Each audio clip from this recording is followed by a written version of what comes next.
Well, here's an honest review of the Idealife solar lantern 2 years later.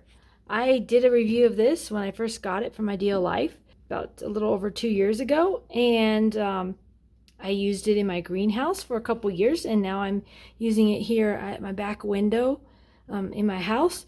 There have been some reviews that suggested that the epoxy coating on the solar panel might yellow over time because it's less protected against the UV lights.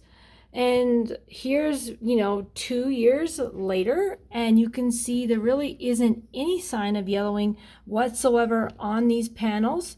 It seems to have held up quite well. I, of course, did have it in my greenhouse for quite a bit of the 2 years. In my greenhouse, I have like Solux material, which does tend to diffuse the light a little bit, so that I think that may have helped protect against UV degradation on these panels. But as you can see, it really has held up quite well. I will say it's a little different than some of the other solar lantern.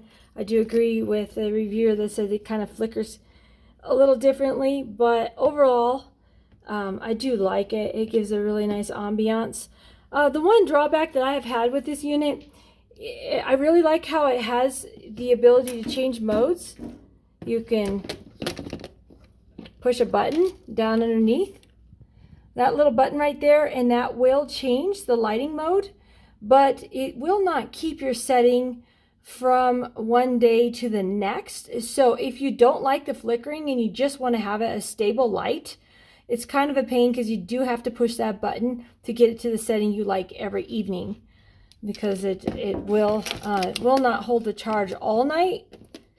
And even when I had it in the greenhouse getting sunlight all day, it didn't hold all night. So I still had to go out and reset it if I wanted to have a stable light and not the flickering light. It automatically resets and defaults to the flickering light every evening when it comes on.